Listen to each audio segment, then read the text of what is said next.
Before we get started, just a quick note, spoiler alert. And we are adults, and I will try very hard not to use adult language, but this is the warning.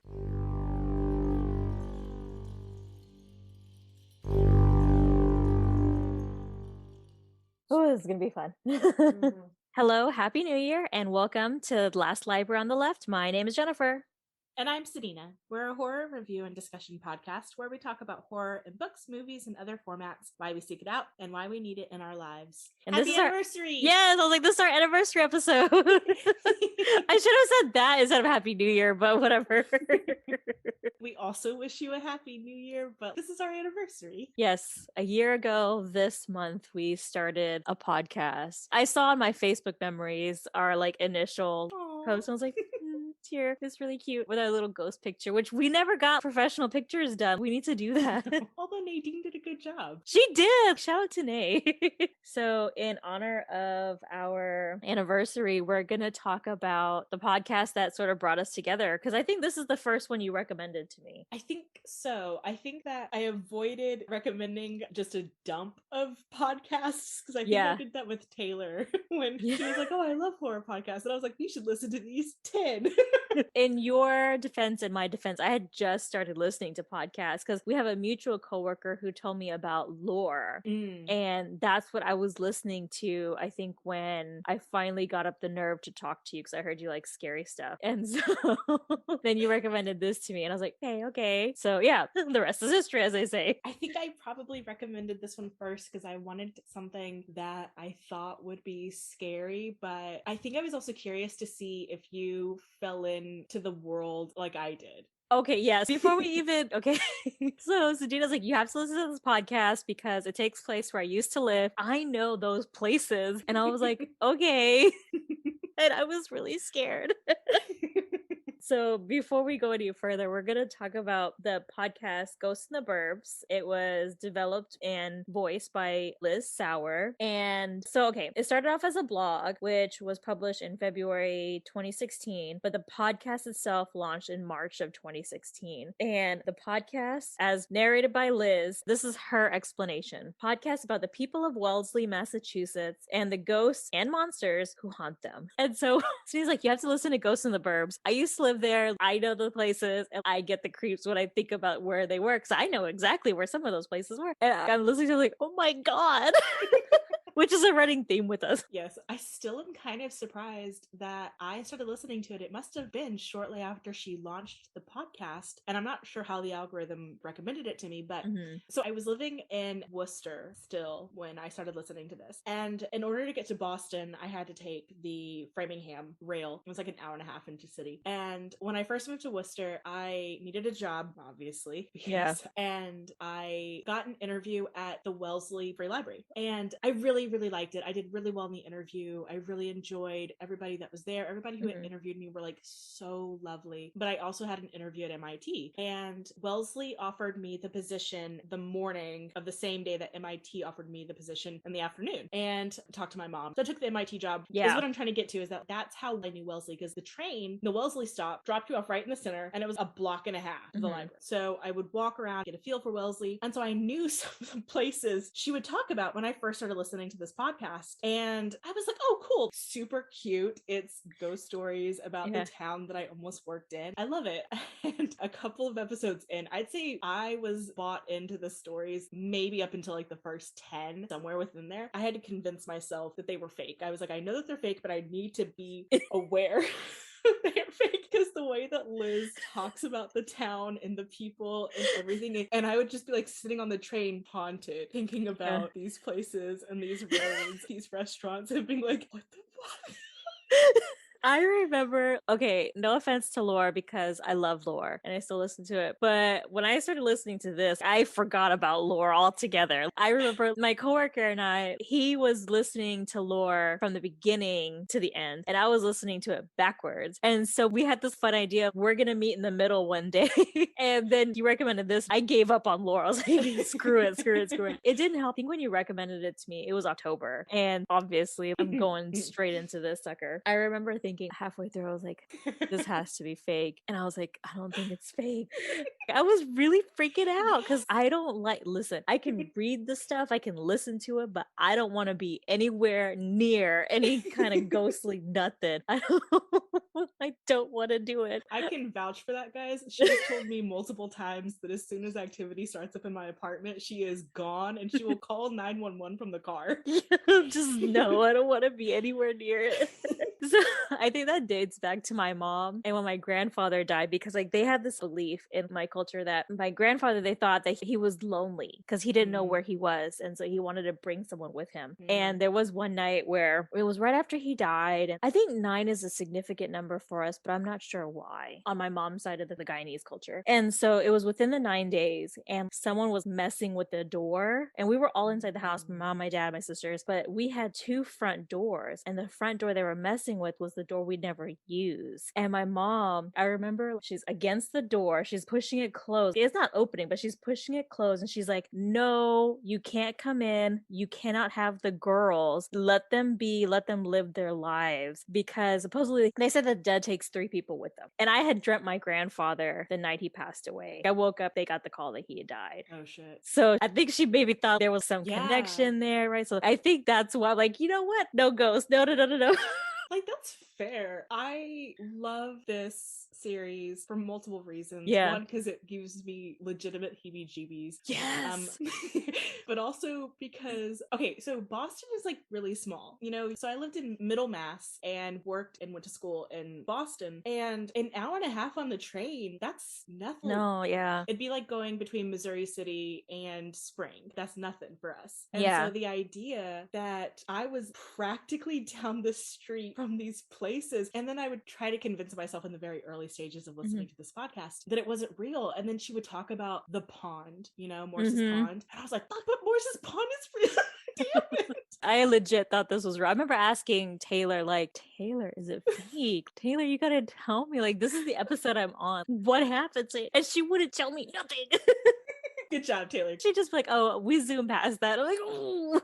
And then you both were like, don't forget this episode. This is the Black Eyed Kids episode. And I was like, oh my God. I remember texting you like, I'm on episode so-and-so. This is the Black Eyed Kids episode. And then I was like, you know what? I'm not going to listen to it. It was so fun listening to it for the first time. Even if you go in listening to it knowing that it's fake, the way that Liz tells these stories, even the ones that are out of the swells, which are the ones that take place in like Martha's Vineyard or Nantucket or wherever, I went to those places too. I couldn't get away. The mental scenery of these things, and it just shook me. It was very jarring. It was really jarring because, okay, whenever I think of haunted places, I think dark and gloomy and desolate, and Connecticut, Massachusetts, like, no, that's preppy town. Very waspy. Very waspy. Yeah. And that's the thing too, is that she would describe some of these townsfolk, and I'd be like, I know that person. I don't know that person, but like, I know that person. I have crossed them on this street. Yeah. When I worked for WGBH one summer with M, we traded off cars. And so like one of us would drive the car back to Middlemass, and I would take the shortcut through Wellesley to avoid traffic. And I'd be going through Wellesley and just be like, that school is 200 years old. Yeah. It's got no AC and it has, you know, these like high arching, and I've been looking at all these structures and like it looks like such a nice town. What we're saying, Liz, is that you scared the bejesus out of us. Even after we realized it was fake. I told you a couple weeks ago, I was like, oh, I'm re-listening in prep for this episode. And I was just like, no, I can't listen anymore. So we decided to choose our top 3 favorite episodes. And one of my top 3, which now I've listened to it 3 times, but I listened to it once the very first time, and I was on the bus, nauseated. I was so sick to my stomach. I was like, what the fuck did I just listen to? Then the second time I listened to it because I was like, Nadine, you have to listen to this episode. And she was like, no. And after that, I was like, I'll never listen to it again. And then we decided to do this episode, and I was like, I have to listen to it again.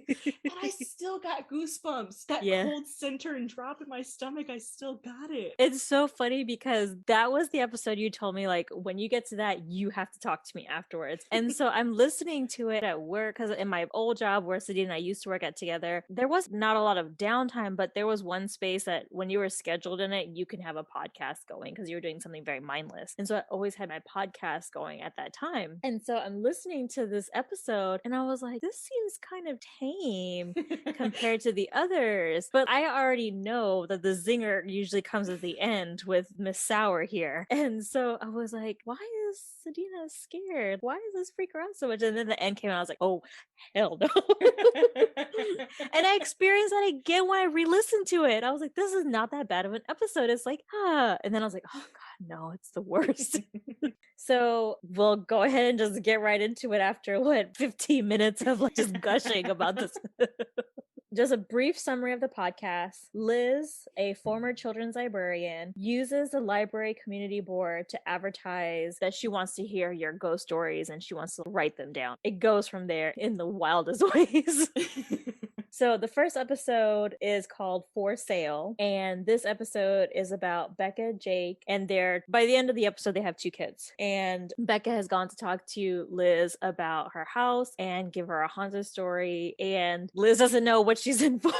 And so Becca explains sort of the typical kind of haunting, like she hears some noises, some scratching sounds and stuff, and it seems kind of tame at first. And then within days, couple weeks, she starts seeing a shadow figure and she's like, no. So she's telling her husband, and at this point she's had her second child. She's dealing with postpartum, dealing with 2 kids, one being an infant, and her husband thinks that it's just postpartum and lack of sleep, because we've all been there. I've been there for damn sure. Still kind of in it, I feel. I know you're in it because you barely sleep, so yeah, I'm in a really bad insomnia cycle currently. Yeah. So the lack of sleep we can all relate to. Yeah, you start hearing things and I'm like, unless I can see the thing talking to me in my vision, I'm not gonna answer. Right. And so that's Becca, basically. But then she starts to see the thing.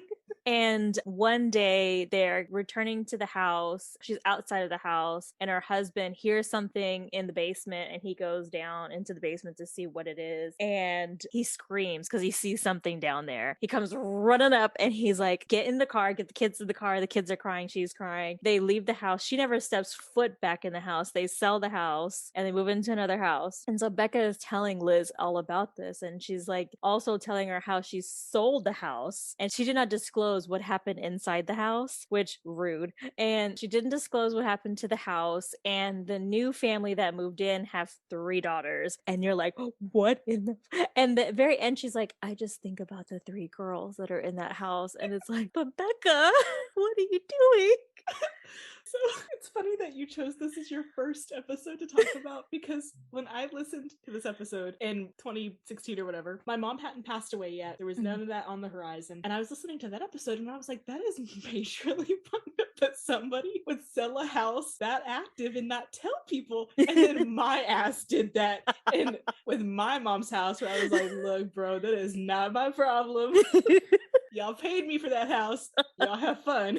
You know what? It was the last few lines. Like, she didn't beat around the bush, no fancy like music or anything. And she said those lines and I was like, oh God.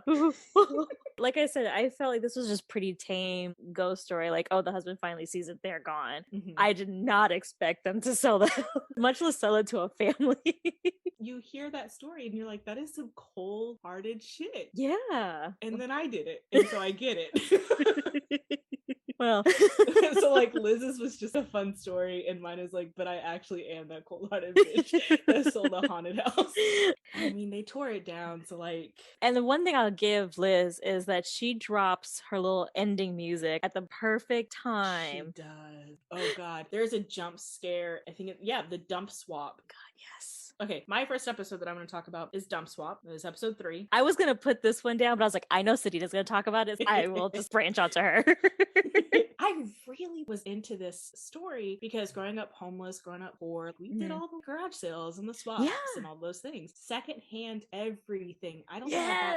Girl, even the very first TV I bought for myself with babysitter money was from a pawn shop. Yeah. Like, I legit just didn't own new things. I'm the same as you. I grew up with, you go to the garage sale first. You go to the pawn shop first before you go to the actual store and buy something brand new. You hit up your cousins and be like, hey, anyone got something like this? So immediately connected to the store, like, yes, I've done plenty of dumb swabs.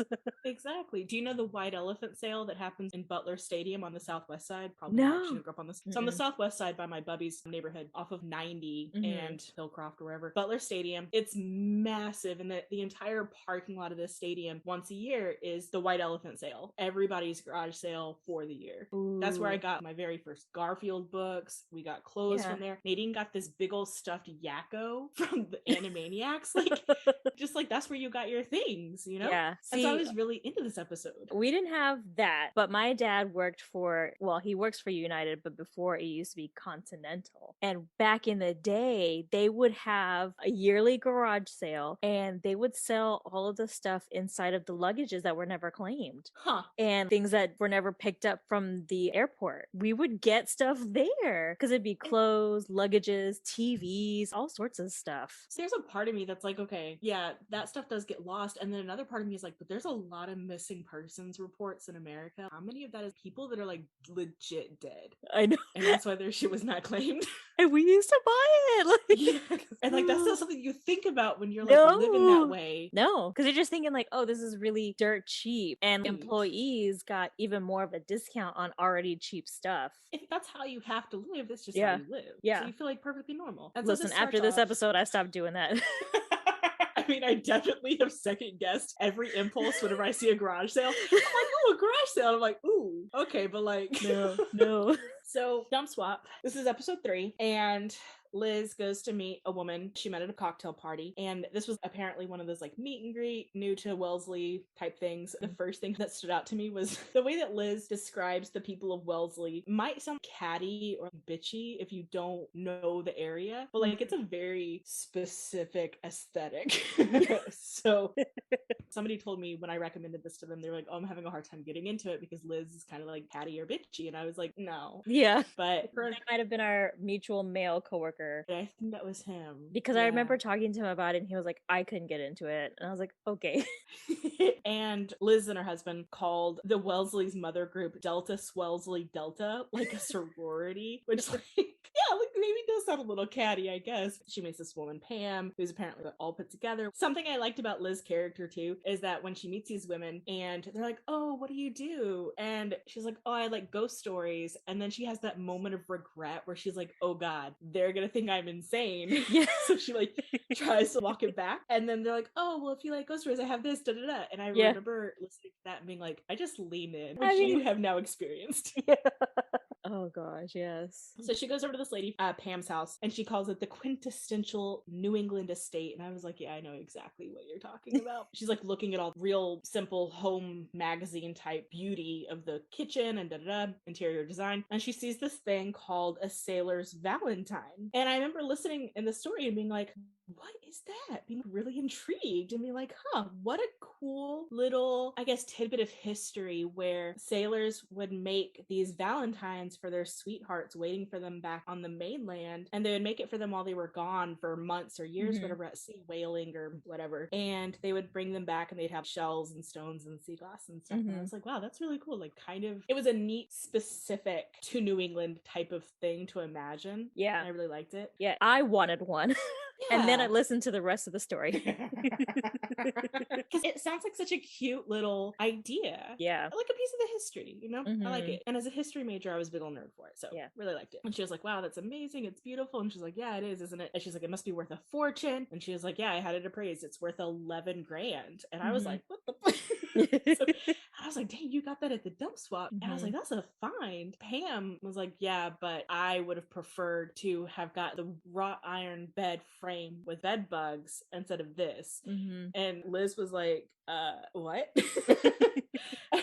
And Pam, while they're talking to, she keeps like looking over her shoulder into an empty room. Also, when I first heard this, I was like, what? The dump swap? And I was like, I would go to this. And like, it's from April to December in Wellesley. And by the time the episode was over, I was like, I am literally never going to this. Yeah. Never. So they're talking about it. It's really cute. She was telling her the story. Her son and daughter-in-law and their kid were over visiting, and she's inside getting more sangria to bring out to the porch, and she sees her granddaughter Millie skipping through the hall and going upstairs, and she's just like, oh, you know, the kiddo's gonna go get something from upstairs. And then she goes out to the porch, which, I mean, traditionally speaking, is probably connected to the back door, connected to the kitchen, so the child would have, whatever. Yeah. We won't think about the logistics there. Yeah. And she gets out there, and the kid is sitting in her son's lap, and she was like, you are so quick. How did you get there so fast? And they're like, what are you talking about? She's been here for 10 minutes. She hasn't moved. And she was like, oh my God. And then this too was what got me, because she had that moment of panic where she's like, oh God, there's a neighbor kid in my house. Yeah. Just running around. And you begin to panic as a caregiver for an unsupervised child. And you're like, are they okay? Are they hurt? Are they going to get lost? They run away? All those things are going through your mind. So she goes to go find the kid, but can't find the other little girl. The haunting bits start. You know, she hears giggling, footsteps up in the attic above their bedroom. Her husband hears it too. And he winds up going out of town for a week for a business thing. And after, what was it, like 3 nights, she went to go stay with her friend in Boston. And she came home the afternoon. Her husband was supposed to be back. It wasn't just that. The granddaughter, when they left, was like, I can't wait to come back to your house and play with the little girl Elizabeth. Oh God, yes. I forgot about that. It's never a little girl. No, it's never a little girl. So like, she's trying to convince herself that none of this has ever happened. She's still trying to convince herself that it's a little girl from the neighborhood that is breaking into her house, which like, I mean, I guess that 1% of children, I don't know, man, that's a stretch. Yeah. The thing that got me was, she talks about as the haunting escalates, there's more things that she's noticing, and one of them was the smell of an old boat, that kind of rotted ocean, decaying salt and like seaweed type smell. Yeah. Which really got me, because I don't know if I've told you this, but when I first moved into this apartment, I should have known this apartment has some problems with it, but when I first moved into this apartment, one of the first nights I was here, I was in the shower, and I all of a sudden started smelling one of my candles really strong. And I panicked, and I was like, oh God, did I light one of the candles and leave it unattended? Yeah. And so like, I got out of the shower to go look, and the candle wasn't lit, but I could still smell it. And I was like, huh, okay. Like, I just kind of ignored it. But then for a couple of nights after that, I would smell it, but like only in the shower or in my bed. One night I could smell it only in my pillow. I don't use fruity, any type of scented shampoo. And this was like a grilled peach or whatever candle. Yeah. I remember even specifically shoving my face into the pillow, trying to see how deep it was in the pillow. And it was like saturated with this candle as if it was lit. And I was like, what the So I threw that candle away. Oh my God. And it wasn't until I was re-listening to this and thinking about smells, and I was like, dang, that candle, I kept it on the oven, that haunted ass oven, and candles use matches and fire to make the scent. And I was like, that So I got kind of mad. Oh my Anyways, God. got a little re-triggered. Anyway. That's another story. So another thing that really upsets her is that one time when she comes home, I think it was when she came back from visiting her friend in Boston, her suitcase had been emptied, and it was her clothes were everywhere, her jewelry was everywhere. She was just pissed. She thought it was this kid messing with her. And Liz is like, wow, that really sucks. And she's like, yeah, and I'm really glad that you're here. And she starts to move the Valentine towards Liz. And Liz is like, thank you for the story, and like tries to get up and leave. And Pam is like, well, I really appreciate you doing this for us and taking care of the haunting for me. And Liz is like, I don't know what you're talking about. This, I cannot help you, lady. I am just here for the story. And she gets really mad, and this is where she slams her hands down on the counter and she yells. And when Liz did that, I was like, oh, okay. Yeah, that was a jump. I was like, woo! She got me. Yeah, she sounded really pissed. Yeah. And Liz makes it out of the house without taking the Valentine with her, but she looks back at the house, and there's a little girl waving at her from the house. And I was like, what? No. It was horrible. Wait, and is this the same one where afterwards she gives a special note that she heard some other things on the playback? No. Okay. This isn't one of them. But I love those episodes. Ooh, those are so creepy. I love them, because she'll go insert brackets, and then she'll tell you what she heard on the recording later, and then she'll say end brackets. And I'm like, no, why do you have to do this to me? But as you can tell, I don't stop listening. I just keep on. That was such a good episode because legit, she's the reason why I don't go to estate sales. I don't go to garage sales. That literal episode is what stopped me. There's a consignment store, right here on Cypress, Yep. but in Kirkendall. And I look at it sometimes, I'm like, man, I really want to go in there. And then as soon as I do it, I get this sinking feeling. And I'm like, I don't want to go in there. Yep. And where our old branch is, there are so many good estate sales. And it's like, no, it's not worth it. Because then you read those stories about people finding hidden Nazi letters and stuff from their parents, or like slave memorabilia or things like that. And it's like, I don't want none of these white folk stuff. No. It's all haunted. Yeah, or cursed. Right. I mean, holding on to these little Nazi and slave trophies for who knows how long, passing them down. I don't want that shit. Yeah, just so creepy. That one gave me chills. That was the first jump scare, I think. Ooh, so creepy. The next episode is number 4, and it's titled, I don't believe sellers have to disclose previous satanic worship on the property, but a heads up would have been nice. I think that's the other thing I like about Liz. She is so tongue-in-cheek and sarcastic. She really is. So this specific episode was so creepy, but it has a continuation and it's got its own spin-off episodes, and it's been turned into a book because Liz was an author before she was a podcaster. So this episode is Liz meets Laura and Michael, and they have just moved to Wellesley, and they moved there with their 3 daughters and 1 son. Yeah, Lilith, Jack, and the twins, Carrie and Rosemary, which those are all very sus names. Yeah. When you think about it. Until you just read them out. I was like, wait. How did I get bought into this being a reality for so long when Liz was like not subtle? She really wasn't, because like even the same thing, like I didn't write it down in my notes, but it's just when I read their names right now, I'm like, oh, I recognize those names.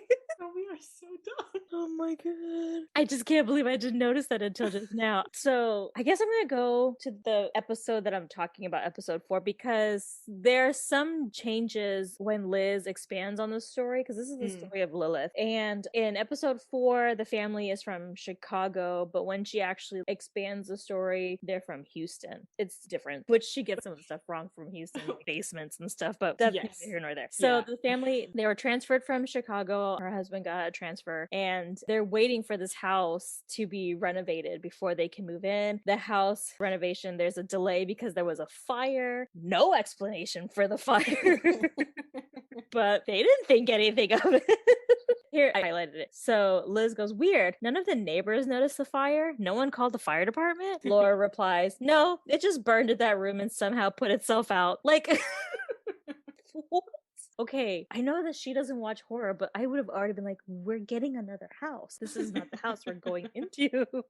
So eventually they move into the house. I think Lilith gets put into the basement because the twins have a room, Jack has a room, and they have a room. Although I want to say that's a reoccurring thing with a lot of her stories for people like us who are used to everybody having more rooms per house. Yeah. New England has very, very little living space, especially for large families. Right. It's so crazy because they're so expensive, these houses. It's too expensive. So as they are settling in and stuff, they notice that Lilith is kind of acting different, and soon to find out that they've discovered that Lilith has been possessed. There's one moment where I can't remember if it's Laura or Michael. They see Lilith over Jack, and Jack is like terrified, crying, and they're like, Lilith, what are you doing? And she turns around and her eyes are all black. I'm like, oh god, that's just so scary.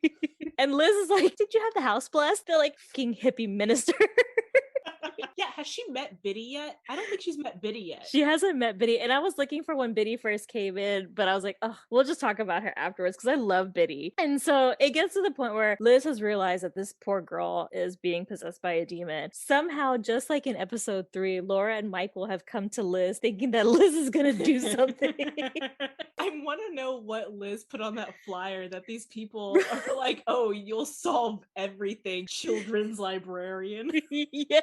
Liz is like, there's a misunderstanding. I just want to hear ghost stories. I can't deal with it. And Michael is like upset. Yeah, they all take it so personally. Like she's ruining their lives. Yes, the entitlement is strong with these folks. Yes, girl. So funny, but so scary. Well, because some of them get so angry, and you're like, are you also possessed? Right? You just don't know with these folks. Oh my gosh. And they like storm off angrily. I want to see what her last line in that one. I don't know if it was anything. No, it wasn't anything big, but it was just like she goes, I can't even imagine. I have daughters and I can't even imagine what you're going through. And Laurel's, no, you can't. And I hope you never have to. And I'm just like, wow. But I just love that one. Later on down in the podcast, she actually reads the book because it's a book, but you can listen to it in the podcast. I feel like it gets a deeper story. It gets into the bigger story towards the end of what her second season. That was such a fun one to listen to. It was so creepy. Yeah, Lilith and later Claire have their own little like more in-depth stories. I like Claire's better, but I was grateful that she read Lilith. And I wrote Lilith down because I was like, oh, Lilith, they bought the house that episode 1 sold, but no, it wasn't them. I think it was another story, but I just hadn't gotten there yet because I had to stop listening to this for a minute because I got scared. So the next episode is one that I actually don't think that you can find outside of the Apple podcast feed. Yeah. Because Liz has in the last few months said that she's kind of reworked her blog and her podcast because some episodes she has come to realize some of the information was problematic or sort of voyeuristic. It seemed like appropriation, misinformed, misrepresented, things like that. And I think Zilla had elements of culture that she didn't have her own hand in. And so I think that she pulled this episode for the most part. I actually couldn't find the transcript, which you can find the transcript of just about every episode because of her blog. Couldn't find Zilla. I'm going to go ahead and talk about it anyway because it's the first episode that made me really nervous. This was the episode that I stopped listening to the podcast and would not listen to it again until I could prove to myself that it was not true. That's how much I was like, no. Oh, I mean, fair. Just so scary, this one. Yes. So it starts off with Liz, who is volunteering part-time at a food pantry in Wellesley, which she makes a good point that, you know, just because Wellesley is really rich and really waspy, that some people would rather suffer in silence and things like that just to keep up appearances. But there's also the wealth gap and other issues that plague the capitalist world. So she's at the food pantry and this older gentleman that she volunteers with is like, oh, I gave my neighbor your email address because she says that she has a story from her childhood that she wants to tell you about. And I think that Liz only listens to it because she was kind of getting to the point where she was like, these people legit think that I can save them and I can't. So I have to stop doing this. And she was like, oh, if it's from the childhood, it's not active. So I don't have to worry about it. She goes to go talk to this lady. And the lady meets her at this restaurant called The Local, which was yet another thing that I was like, but why you have to use all these places that I know? Oh my god, and recently she did this bakery that was also in Arlington that I really liked. Anyway, so I can never go to that bakery again. No, you can't. She meets this lady there, and the woman starts to tell her a story of she went through a rough time when her parents started to have a divorce when she was in high school, and she did a lot of the things that many teenagers do when their home life becomes disruptive. They begin to act out. You know, I mean, it's pretty typical. I think that the way that this woman sold the behavior, though, was a little... It sounded like born again, preachy, kind of, you know, like what I'm saying? Yeah, it's the WASP personality who rebelled and did all the things that they don't want their children to do and they look down on now, but they were perfectly fine and happy to do it when they were younger. Right. And she talks about how she's like, you know, I got into some pretty heavy stuff. She's like, but people that are drawn to that kind of stuff, they're just broken people. And I was like, or addiction can run in your family, mental health issues can run in your family. What a shitty way to put that on your parents and you acting out, whatever. So I had a bit of a problem with that. She's telling the story about how she got mixed up with the wrong crowd and she gravitated towards a very specific type of, it reminded me of satanic panic 80s tropes. That suburban housewife blaming a very specific group. And she said that she got into this group with people who wanted to play with a Ouija board, and the Ouija board started talking to her specifically, and they're like, all right, well, what's her guardian's name? And it spells out Zilla, and she freaks out and she's like, I don't want to do this anymore. And they're like, well, you can't leave until you close up the board. And she left without closing out the board. PSA, don't play with Ouija boards. If you do, close it out. Say goodbye. Yeah, just don't play with it. Side note, recently I had a memory resurface. My Bubby and Papa had a Ouija board and me and my cousins played with it multiple times, and I absolutely don't think we ever closed it out. Oh my god. So I started thinking about that night and was like, wait, when did hauntings start in my life? Can I remember how far back that goes. And I was like, shit, did I bring all of this on myself? Oh my god. Anyway, fun fact. And I remember getting to a point too where like I refused to play with it, and like the neighbor kid wanted to play with it, and I was like, I won't even be in the same room with you guys. Yeah. Anyway, so she's got this little guardian Zilla, and she starts to kind of, I guess, reform whatever. She's coming around to her parents' divorce, and she's cleaning up her act, and she gets kind of roped into this group who is going to do mission work in Brazil. And her parents are like, yes, definitely go do mission work because that helps everyone. Right, yeah. It does not, guys. It's offensive in some respect. Whatever. This was not the thing to do. So she goes to Brazil and she's hanging out in basically what is sort of the equivalent of the local Y. There's this woman, a mom for one of the kids, comes in and she immediately starts screaming something at her and like drags her kid out. Nobody will talk to her. And she's like, what the hell? So it turns out, and this is probably why she pulled it down, because this is from a culture she doesn't have a background in. Yeah. I also apologize because I will very likely butcher it, as I took it from someone who also didn't have a background in it. Right. I apologize. But she basically is informed by some people in the village that she has a dark guardian spirit. Yeah. And a local witch doctor, I guess, for lack of a better word. Right, yeah. Not right, but also not. Anyway, I'm sorry. I know I'm getting all that wrong. I apologize to all of Brazil. Yeah. And the gentleman, he wants to purchase her dark guardian from her. And he calls it Zilla. And he like does this ceremony and I guess negotiates with the dark guardian, buys it off of her, and now she's free. And this woman gets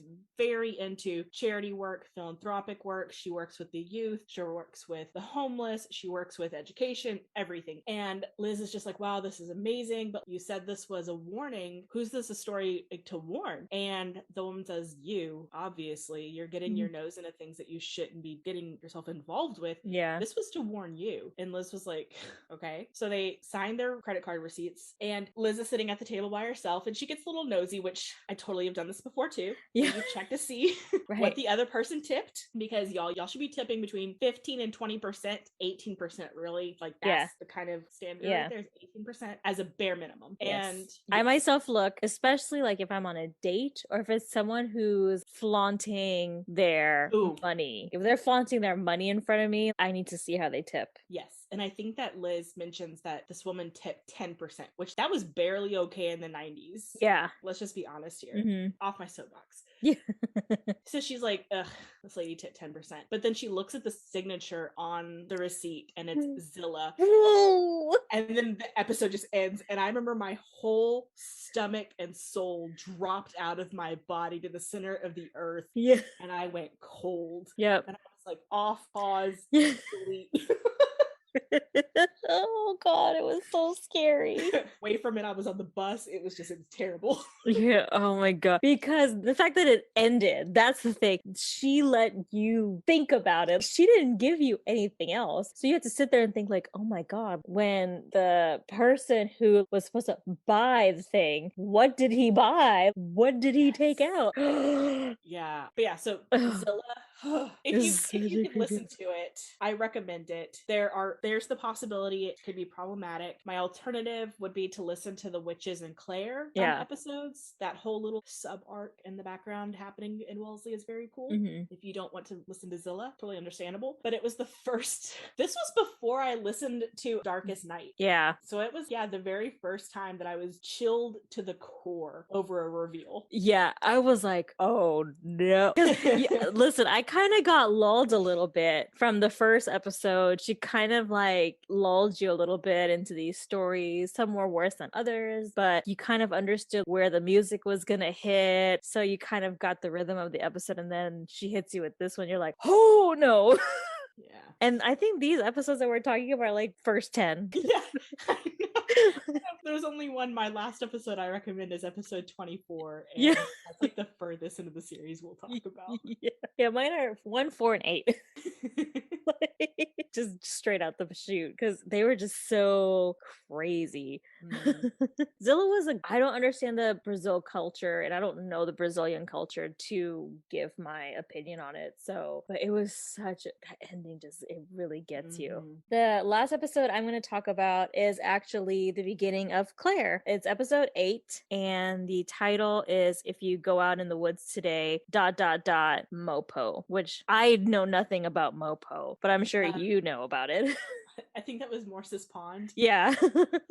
And so this story is about Claire, and we get to meet Claire and find out who she is. And Claire becomes one of the main characters as the stories in Wellesley progress. Basically, what happens is through another person who she previously interviewed, Liz is meeting up with classmates, Hillary, Jill, and Vanessa. And they seem to be like the quintessential high school popular cheerleader trio that are now best friends in the suburbs type girls. It still has that one queen bee and the other two are yes men. Yeah, very mean girls. Like, yes.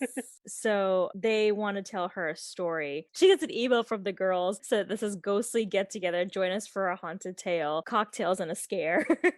Where Liz's friends come over and they help dress her up to go meet these three. Right, because at this point Liz is feeling so out of place in Wellesley. Yeah. And she's got dressed to impress specifically this trinity of girls. And it's just so, I've never had, well, you know, I have had that, but I quickly got myself out of that situation. Because I don't like that. No. And so she meets with these three girls, and after having the conversation about what wine will you drink, Liz is me. I don't know, you're red. I know I like a Cabernet, but I can't tell you anything more than that. 19 crimes? I don't know. Like, I'm so not into it. Tastes good. And so as they are sipping their wine and having their conversation, they tell her about what happened when they went camping at Mopo, Morse's Pond. Basically, I don't want to go too deep in it because I want you to be able to listen to it because it's so good. But the three girls went camping with Claire and then all of their boyfriends. So 4 girls, 4 guys. And they were in Morse Pond and they were going across the pond, I believe, or they were in the boat somewhere. And they were doing what typical teenagers do, which I was not that teenager. They were drinking. I was the nerd that stayed home, okay, and watched Sailor Moon.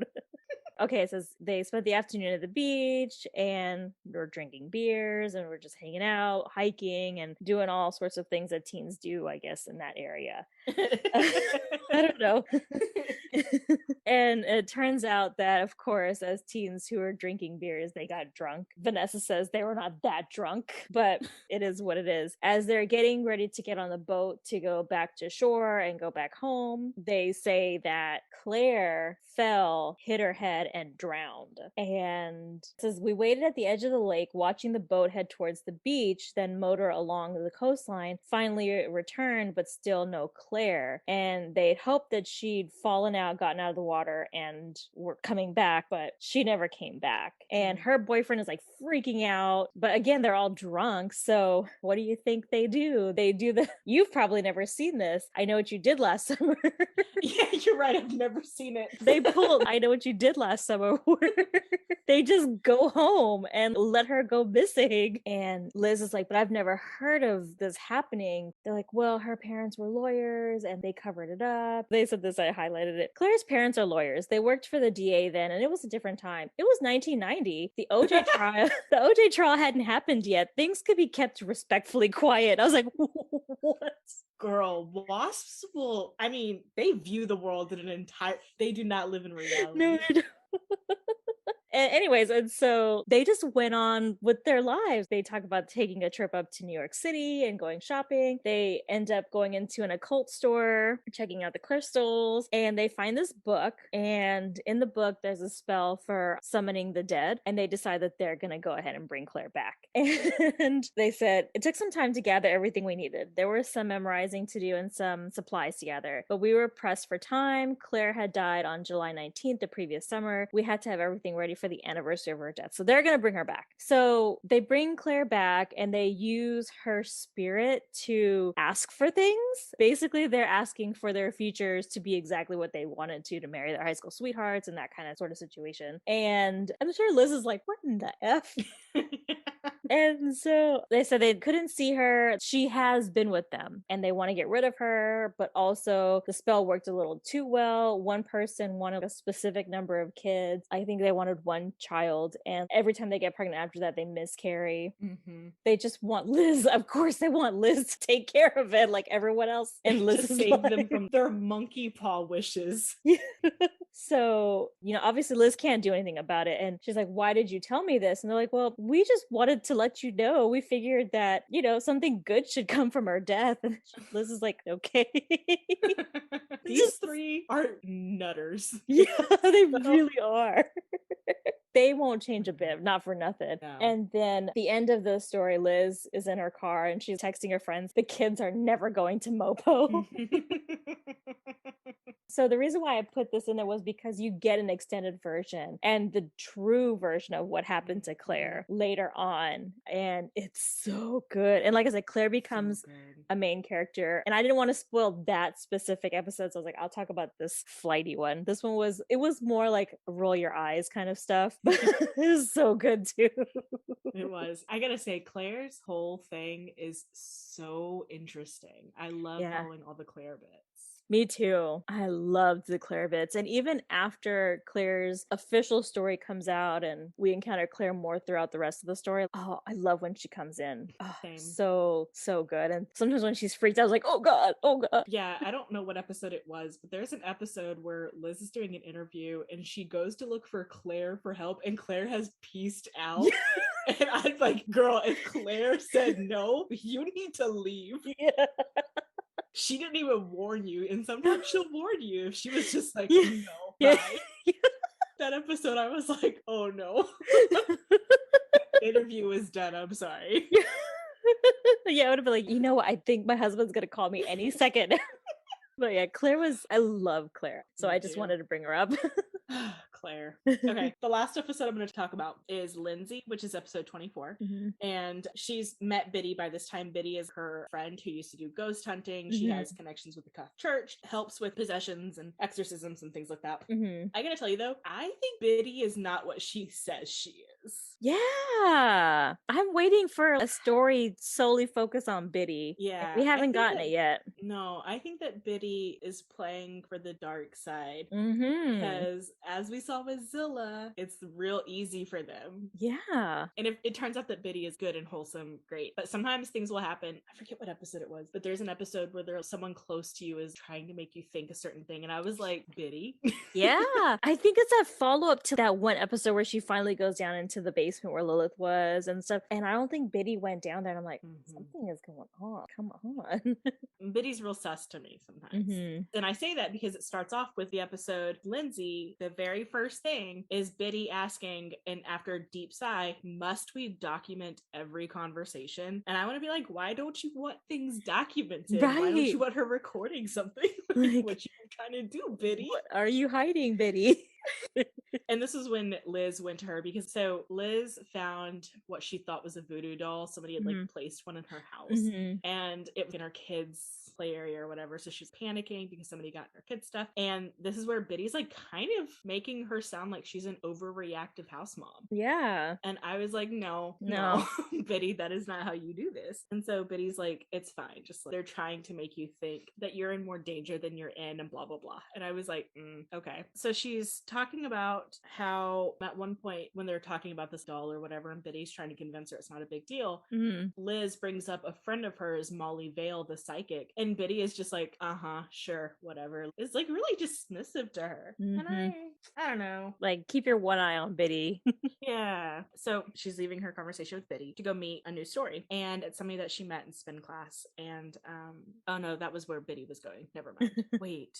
Okay. I think I may have read into something for this episode. But so Biddy is going to spin class and she asks Liz, where are you going? And Liz is like, I'm actually going to go meet a woman who says that she has a monster story instead of a ghost story. story, which by episode 24, this is like one of the very few monster stories that have crept Mhm. up. Something that is not just like a haunting or a demon or whatever. And she goes to this woman's, Lindsay's house, and Lindsay is peak Wellesley. She has a personal assistant. She is perfect in her mannerisms. She is very clearly dripping in money. Liz always notices these things right off the bat. And the assistant answers the door. She goes to meet this lady, Lindsay, who's sitting in her living room, greeting room, whatever. The house is massive. Liz purposefully tells you how put together this woman is. Yeah. Very clearly a very specific type of woman. So they sit down. Lindsay's going to explain to Liz her monster. Yeah. Which I gotta say, this definitely started out like a haunting. I think by the time the monster gets revealed or she starts talking about it, I had forgotten that it was supposed to be a monster because it felt like such a haunting. So she gets these pearls, which were, I think this was another thing where it was they were secondhand or they were old or antique or vintage or something, and she bought these pearls. She felt drawn to them, and she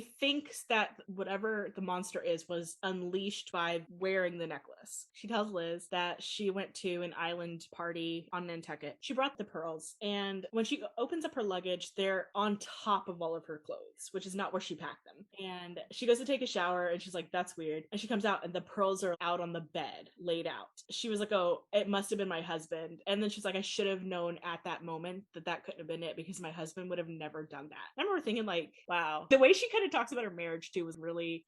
I don't know if I want to say this poor man, because this man sounds like he was a bit of a trip too. Yeah. But their poor marriage, epitome of a distant marriage, like that you see, right? That's portrayed as per Wasps, anyways. Yeah, it feels like the frozen tundra. And the way she talks about her husband, and the way she talks about her friend group and stuff, she even like really wants to make it a point that she has an insular group of friends. They know who she is. They wouldn't expect more of her, blah, blah, blah, all this other stuff. So she's like, I put on these pearls and I went in the party and da-da-da. She had a nightmare that night. Yeah. She saw something standing above her, calculating and witnessing her drinking everything in. And she's like, and now I know that wasn't a nightmare. Like, it had to have happened because this thing is out to destroy my life. And Liz was like, what do you mean? And she said she started hearing stories on this vacation on Nantucket, people coming up to her who were like, oh wow, we saw you at the Chicken Hole, you know, the bar, this dive bar, whatever, and you were chugging with this bachelorette party and you were super wild and da-da-da. And she's like, that's clearly not me. If you were really my friends, you would know that that wasn't me because I wouldn't go to a dive bar. Which, by the way, the dive bars in New England are great, so shut your mouth.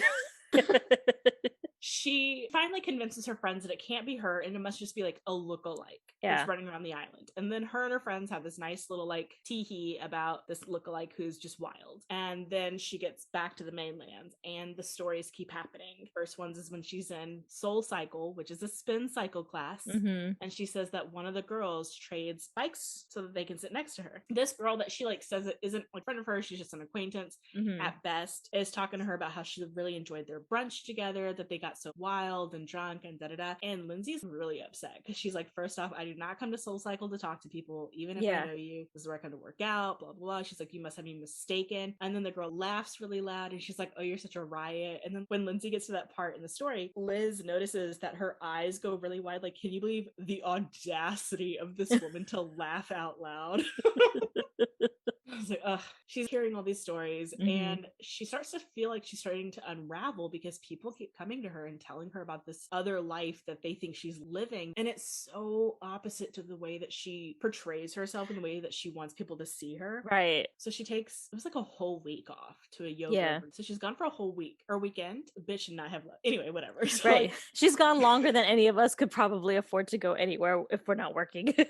I was thinking when she was like, oh, this thing is trying to take over my life, I'll leave. Why would you leave? Why would you give it the opportunity to take over your life? I mean, the minute the pearls started moving and she didn't throw those suckers out.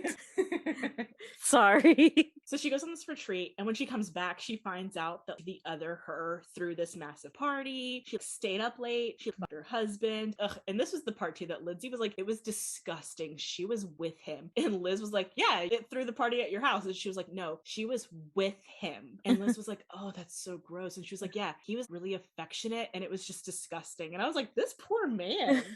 You don't owe your body to anybody, even in marriage. But for you to be like, how dare this man touch me? He was probably like, oh wow, my ice queen of a wife, you know, wants to be together. Yeah. And then he was being affectionate and she was like, bitch, what are you doing? A poor guy. I know. she's coming off real. It's hard to empathize with Lindsay Right. at this point. Yeah. You know? She comes across very unlikable. Yes.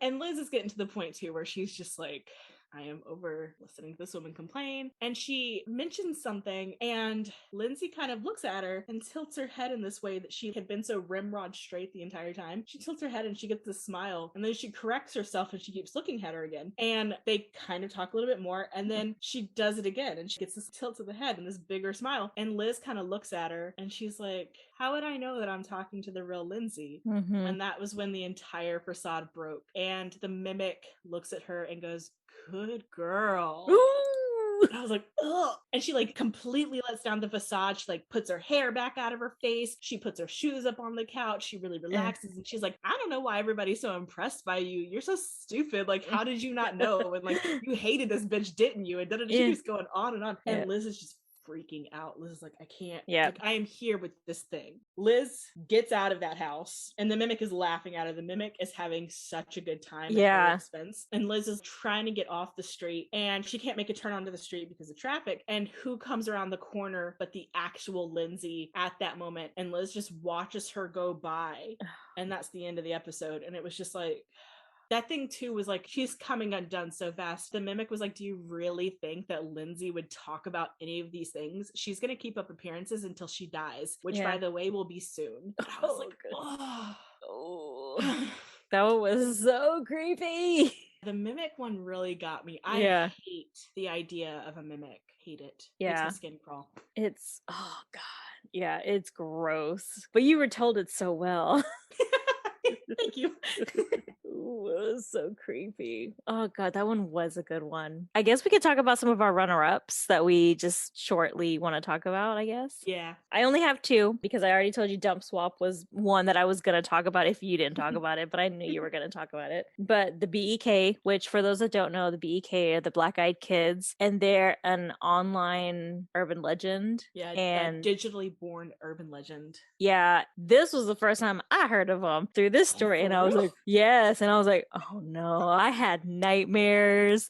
I live in a 2-story, and the second floor is just an open space, so it could be like an entertainment area if you want or whatever, but it also has a bathroom, and I like to use the upstairs bathroom because, listen, again, wait for Harvey. I try to do some steps, okay? So I like to use the upstairs bathroom, and in the BEK episode, apparently these kids are like knocking on the door and they're trying to get you to open the door to let them in, and they're not up to date on current things and stuff. And so when I would come down the stairs from the bathroom, I could see outside the door because we have a big window over our door, and I'm like, if I see a kid out there I'm gonna freak out. So you say that, but now, because your child has a psychic connection to everything that freaks you out, she's gonna be outside playing one day and you're gonna see her silhouette outside that door. Oh God, it's gonna freak me out. So that episode, I took a break from the podcast after that episode, and I was coming up to that episode, which is why I never finished listening to it because I was like, no, I'm not ready to relive that again. Oh man, that was such a good one. And there's another one that I couldn't remember the story, so I either have not listened to it yet, or it might have been one that I skipped over. But it was a guy who talked to Liz, and I think either he was haunted, or his brother was haunted, or someone was haunted, and there was a specific item that was attached to the haunting. And at the end of the story, the guy gets up and walks away, which she needs to get up and leave first. Right, at this point. Yeah. And so as he's walking away, she notices that haunted item in his back pocket, which means that he was now possessed. So like, woo, that was a really creepy one too. Which I think, if I remember that one correctly, even up until the very end of his story, you're so empathetic to him because it sounds like everything went so wrong for him, and he's just trying to pull his life back together, and you're like, oh, your heart breaks for him. And then he gets up and he has that tool or item or whatever in his back pocket, and you're like, oh nope, okay, nope, everything's terrible. No more empathy. Yeah. And I hate that she does that to us. Yes. But I love it.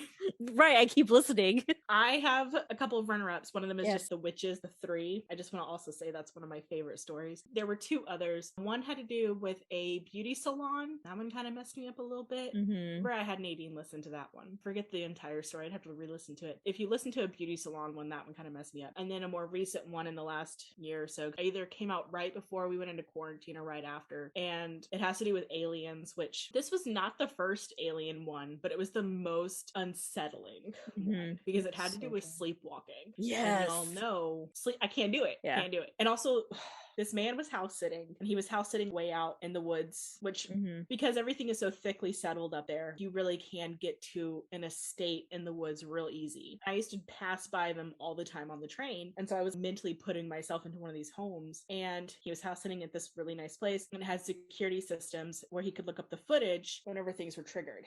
Well, he found out he was the one triggering the footage because he was sleepwalking outside. The footage would only ever catch him coming back. It would never show him leaving. There was something about the footage that was kind of messed up. It got me. So I did pay for undergrad. I house sat. Oof. And I used to house sit at these big, massive homes in Montrose and Bel Air. That's where all my clients were. And so multiple story homes, multiple wing homes in Montrose and Bel Air, and security systems, all those things that would beep when doors would open. As someone who sleepwalked, y'all, I could not, this episode freaked me out so bad. I'll probably never listen to it again. The beeping got to me when the doors. Yes. So that happens in my house now. The alarm system is set to the doors, and for a while it would beep. And I remember a couple times it would beep, and we're like, no one has moved. What is that? And eventually it was the battery going out. That was too freaky. Also, the demonic Alexa one. That was a good one. Okay, I laughed a lot on that one because I was like, demonic Alexa. But you know what? I don't have one of those.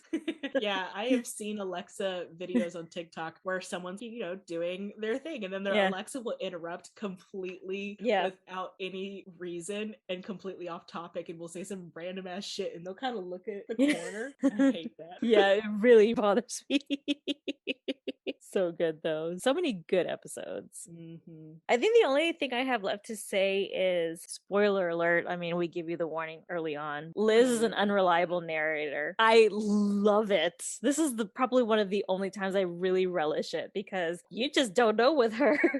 No, and yes, it's formulaic to some extent. I mean, some of them really get me. The one that's titled It's Not a Fox, that one really kind of, she starts getting into the old magic, old spirit type stuff, and things, mimics don't just mimic people, but like entities and spirits mimic what they need to mimic. Some of that messes me up real bad, y'all. Yeah, it's so scary. And like there's like one episode where you hear like knocking, and she's like, I wasn't doing that. And then like a couple episodes down, she's like, I'm sorry, I was really making the knocking sound. We hope that you guys enjoyed this episode. This was the podcast that brought us together. It's not what inspired us to do a podcast, but it's definitely what started our friendship. Yeah, it really was. Which, what is that saying about us? I don't know. Okay, I mean, we do this podcast. I think that says enough. Right. Yeah, whatever. We are working on 3 podcasts because we're dumb. Yes. Good Lord. So now we're doing in-person programming again. Yeah. We're going to probably be stressed the F out in the next couple weeks, so bear with us. So the next episode is going to be talking about the things that got us into horror as kids. So be ready for some super nostalgic 80s, 90s cartoon horror. Right up my wheelhouse. Shout out to HBO Max having all the Looney Tunes stuff on it. Dude, yes. Yes. Oh my god. I think they have Scooby-Doo, some Scooby-Doo, because Netflix has the rest. Oh gosh, I just can't wait. Alrighty, y'all. I think we've been here long enough. We'll talk to y'all. Bye. Bye.